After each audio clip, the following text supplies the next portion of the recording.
Hello বন্ধুরা, তোমার সকলকে স্বাগতম তোমাদের চ্যানেল ডাব্লিউবি প্রাইভেট টিউশনে। আজকের এই ভিডিওতে আমরা এবিটিএ মাধ্যমিক টেস্ট পেপার 2024-25 পেজ নাম্বার হচ্ছে 537 537 ভূগোলের প্রশ্নের উত্তর নিয়ে আজকের এই ভিডিওতে আলোচনা করব। বিভাগ ক, একের দাগের 1, 2 বা তার বেশি নদী অববাহিকাকে পৃথক করে যে উচ্চভূমি, এটা হবে জলবিভাজিকা। অপশন নাম্বার খ।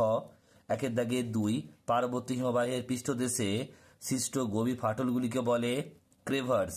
একের দাগের 3, ক্রান্তীয় ঘূর্ণিঝড় ফিলিপাইন্সের যে নামে পরিচিত ব্যাগিও।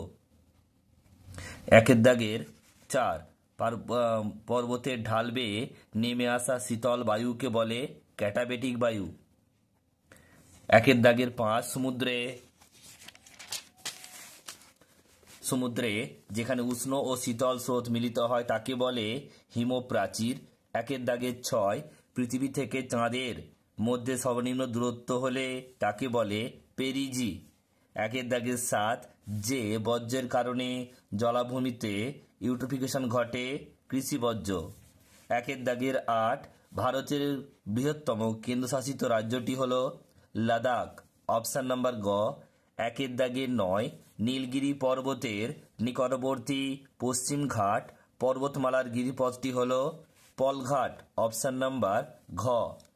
একের দাগের 10, গোদাবরী নদীর একটি প্রধান উপনদীর নাম হল প্রাণহিতা। অপশন নাম্বার গ। একের দাগের 11, হেক্টর প্রতি জোয়ার উৎপাদনে যে রাজ্য প্রথম, এটা হচ্ছে মধ্যপ্রদেশ। অপশন নাম্বার ঘ। একের দাগের 12, পূর্ব ভারতের একটি রেল ইঞ্জিন নির্মাণ কেন্দ্র হলো, এটা হবে চিত্তরঞ্জন। অপশন নাম্বার গ। একের দাগের 13, ভারতের টেক সিটি নামে পরিচিত যে শহর পুনে। অপশন নাম্বার ক। একের দাগে 14, নিচের যেটি সূর্য সমলয় উপগ্রহের উদাহরণ নয় তা হলো ইনস্যাট। সত্য মিথ্যা ঠিক ভুল লিখতে হবে। একেরটা বলছে দেখো, হিমরেখা অবস্থান অক্ষাংশের সাথে পরিবর্তিত হয়, মিথ্যা। আর্দ্রতা পরিমাপক যন্ত্রটি হলো হাইগ্রোমিটার, সত্য। যুগের ভূমিরূপে কঠিন ও কোমল শিলা পর্যায়ক্রমে উলম্বভাবে অবস্থান করে, এটাও ঠিক হবে। বলছে হ্যাডলি সেলের উপস্থিতি মেরু অঞ্চলে দেখা যায়, এটাও ঠিক। জলাশয়ের মাধ্যমে জলসেচ পদ্ধতি দাক্ষিণাত্য অঞ্চলে দেখা যায়, এটাও ঠিক। 6টা বলছে ভূবৈচিত্র্য সূচক মানচিত্রে লাল রঙের দ্বারা সড়ক পথ দেখানো হয়, এটা ঠিক। কান্ডালা ভারতের করমুক্ত বন্দর, এটাও ঠিক। এরপর হচ্ছে এক কথায় উত্তর দাও, শূন্যস্থান পূরণ করো। একেরটা বলছে পৃথিবীর বৃহত্তম উপত্যকার হিমবাহ হলো ড্যাশ, এটা হবে ল্যাম্বার্ট। দুইটা বলছে শীতকালে শিল্পাঞ্চলে ধুলো ও কুয়াশার মিশ্রণে যা সৃষ্টি হয় ধোঁয়াশা। নেক্সট প্রশ্ন, চাঁদ যখন পৃথিবী ও সূর্যের মাঝে একই সরলরেখা অবস্থান করে তাকে ড্যাশ বলে সিজিগি। রেডিয়াম 226 226 হলো এক ধরনের ড্যাশ বর্জ্য, তেজস্ক্রিয় বর্জ্য।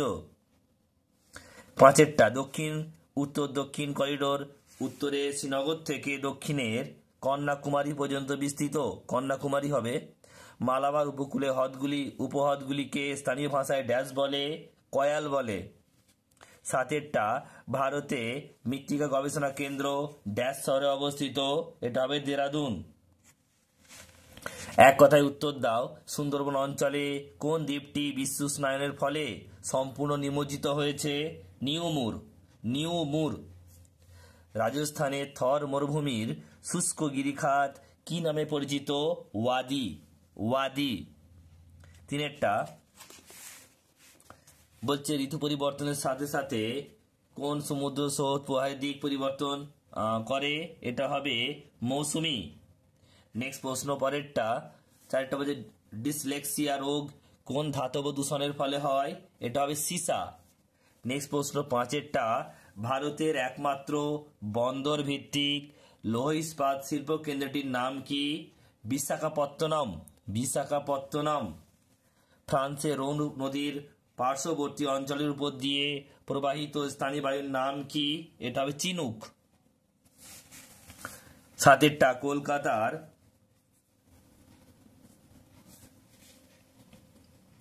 কলকাতার জীবনরেখা বলা হয় কোন পরিবহন ব্যবস্থাকে?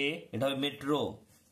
আর পরেরটা বলছে আটেরটা ভূবৈচিত্র্য সূচক মানচিত্র কোন ভারতীয় সংস্থা প্রকাশ করে? SOI, survey of India. এরপরে দেখো স্তম্ভ মেলাতে হবে বাম দিক আর ডান দিক মেলাতে হবে।